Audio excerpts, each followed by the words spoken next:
नमस्कार। आज हम द्वादश की कक्षा में मुद्रा के वर्गीकरण पर चर्चा करेंगे। अध्याय 17 के अंतर्गत अध्ययन की दृष्टि से मुद्रा के वर्गीकरण को 3 खंडों में किया गया, 3 खंडों में विभाजित किया गया। बोले पहला खंड था प्रकृति के आधार पर, दूसरा वैधानिकता के आधार पर वर्गीकरण और तीसरा पदार्थ के आधार पर वर्गीकरण। इन तीनों पर हम एक एक करके एक एक बिंदुओं पर चर्चा करें। सबसे पहले प्रकृति के आधार पर। प्रकृति के आधार पर मुद्रा को 2 भागों में बांटा गया, एक वास्तविक मुद्रा और दूसरा हिसाब की मुद्रा। वास्तविक मुद्रा किसी देश की वह मुद्रा है जो वास्तव में प्रचलन में चलती रहती है। हमारे यहाँ वास्तविक मुद्रा के रूप में हिसाब किताब के लिए 25 पैसे से लेकर के वर्तमान में 2000 तक की नोट का प्रचलन है, जो हम वास्तविक मुद्रा के हिसाब नाम से जाना जाता है। जबकि हिसाब की मुद्रा में थोड़ा सा अंतर आता है। वास्तव में हिसाब की मुद्रा वास्तविक मुद्रा एक ही होती है। हिसाब की मुद्रा में अक्सर बोले, जैसे हमारे भारत की हिसाब की मुद्रा रुपए, कहीं पर पाउंड, कहीं डॉलर है।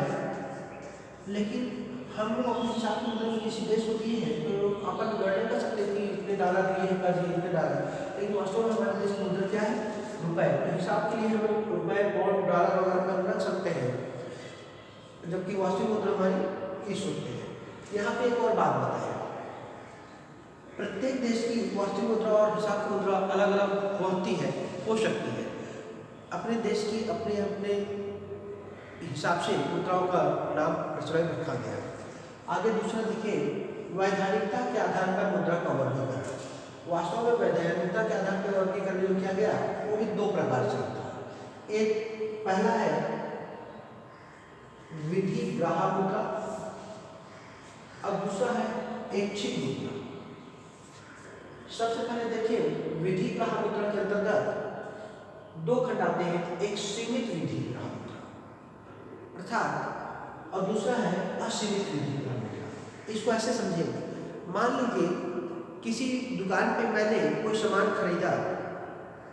ऐसा बोलूं कि एक व्यक्ति एक बाइक खरीदता है, बाइक खरीदने के बाद वो उसका पेमेंट करने के लिए मान लीजिए 25-25 पैसे, बाइक का दाम 75,000 रुपये है और उस 75,000 रुपये के लिए मान लो 25,000 रुपये सिर्फ 25-25 पैसे के सिक्के देता है, तो शासन इसको स्वीकार नहीं करता। चूँकि भी हमारे नियम में वैधानिकता के हिसाब से 25 पैसे चलन है सरकार के हिसाब से, अर्थात 25 पैसे का भुगतान व्यक्ति किसी भी दुकान पर, किसी भी जगह पर सिर्फ 25 रुपये तक का ही कर सकता है। 25 पैसे के सिक्कों को, कुल सिक्कों की संख्या 25 रुपये, मतलब 25 पैसे की सिर्फ 100 सिक्के दे सकता है। 100 सिक्कों से ज़्यादा किसी दुकान पर उसको देने के लिए बाध्य नहीं कर सकता। और कोई दुकान 100 रुपये से कम तक के सिक्के, 100 सिक्के से 25 पैसे के 100 सिक्के से कम लेने के लिए इनकार नहीं कर सकते। अगर कोई व्यक्ति, संस्था, कोई दुकान उसे इनकार करती है तो कानूनन वह दंड अपराधी होता है, कानून के हिसाब से वो अपराधी है, दंडित किया जा सकता है। इसी प्रकार जैसे 50 पैसे के सिक्कों का प्रचलन है, तो कोई भी व्यक्ति 50 पैसे के सिक्कों को जो अधिकतम 100 सिक्के, मतलब 50 पैसे के 100 सिक्कों तक कभी वो देने के लिए, किसी को लेने के लिए बाध्य कर सकता, उससे एक भी सिक्के अधिक लेने के लिए बाध्य नहीं कर सकता। क्योंकि अगर इससे ज़्यादा बाध्य करता है तो कानून की दृष्टि से उसे स्वीकार नहीं किया जाएगा। अर्थात इसे सीमित विधि ग्राह्य के नाम से जाना जाता है।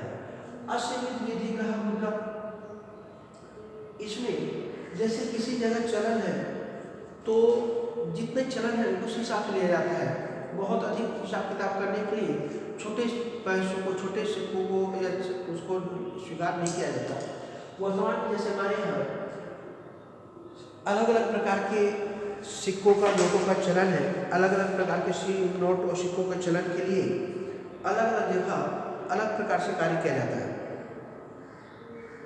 वर्तमान में भारत सरकार में 1 रुपये से लेकर के 2000 तक के नोटों को असीमित विधि ग्राह्य मुद्रा के रूप में स्वीकार किया गया है। इसी प्रकार आगे चले तो देखते हैं ऐच्छिक मुद्रा। विधिग्रह मुद्रा तो स्वतः स्वीकार्य होगी ही, लेकिन ऐच्छिक मुद्रा का तात्पर्य कि ये ऐसी मुद्रा का वह स्वरूप है जिसे कोई व्यक्ति चाहे तो उसे लेने से इनकार कर सकता है, मना कर सकता है, और वो कानून के हिसाब से, नियम के हिसाब से वास्तव में वो उचित भी है। जैसे कि मान लीजिए किसी दुकान पे मैं जाता हूँ और 50-100 रुपये का किसी होटल पे गया, 100 रुपये का कोई क्रय किया और वहाँ पे मैं चेक देता हूँ 100 रुपये का, तो 50 रुपये चेक देता हूँ, तो दुकान वाला चाहे तो उस चेक को इनकार कर सकता है कि नहीं भाई मैं आपसे चेक नहीं लूँगा, आप मुझे कैश पेमेंट दो। इस प्रकार के विनिमय पत्र, चेक, हुंडी, बॉन्ड, ये सारी चीज़ें ऐसे हैं जिनको हम ऐच्छिक मुद्रा के नाम से जानते हैं, और इन ऐच्छिक मुद्रा को व्यक्ति के स्वीकार्यता के ऊपर रहती है कि वह संस्था या समूह इन्हें स्वीकार करे या अस्वीकार करे। तीसरा है पदार्थ के आधार पर मुद्रा का वर्गीकरण। पदार्थ के आधार पर मुद्रा का जो वर्गीकरण है वो इस रूप में देखिए, धातु मुद्रा। एक तो धातु मुद्रा, धातु मुद्रा में से हमारे देश में प्राचीन कालों से, लंबे समय से, कभी सोने, चांदी, तांबा, गिलट के इनको धातु मुद्रा के रूप में चलन में लाया गया।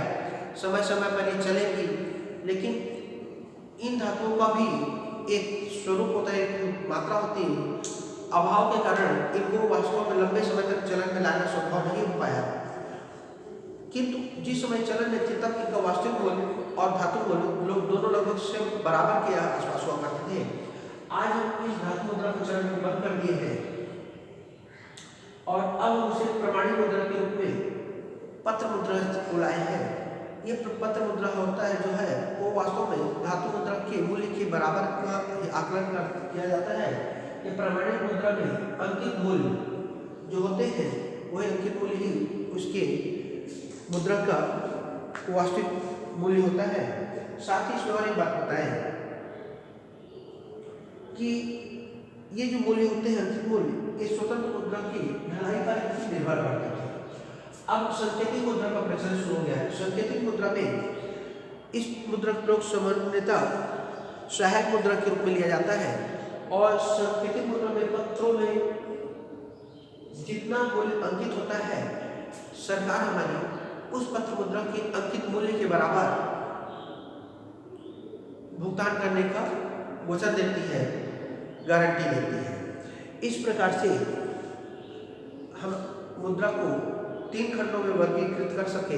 पहला था प्रकृति के आधार पर वर्गीकरण, दूसरा वैधानिकता के आधार पर, तीसरा पदार्थ के आधार पर। वर्तमान में मुद्रा का जो चलन है वो वैधानिकता को अधिक महत्व रखती है, और वैधानिकता के वो साथ ही चलती है, क्योंकि किसी भी देश की मुद्रा जब तक वो वैधानिक नहीं होगी तब तक सर्वग्राहिता का गुण उसमें पाया नहीं जाता। आगे के खंड में हम देखेंगे वास्तविक मुद्रा और सांकेतिक मुद्रा में अंतर, धातु मुद्रा और पत्र मुद्रा में अंतर। इनको आप लोग अपने पुस्तक में दिए हुए हैं, पेज नंबर 261, आप लोग भी पढ़िए और बाकी आगे विषय वस्तु को समझाने का प्रयास करेंगे।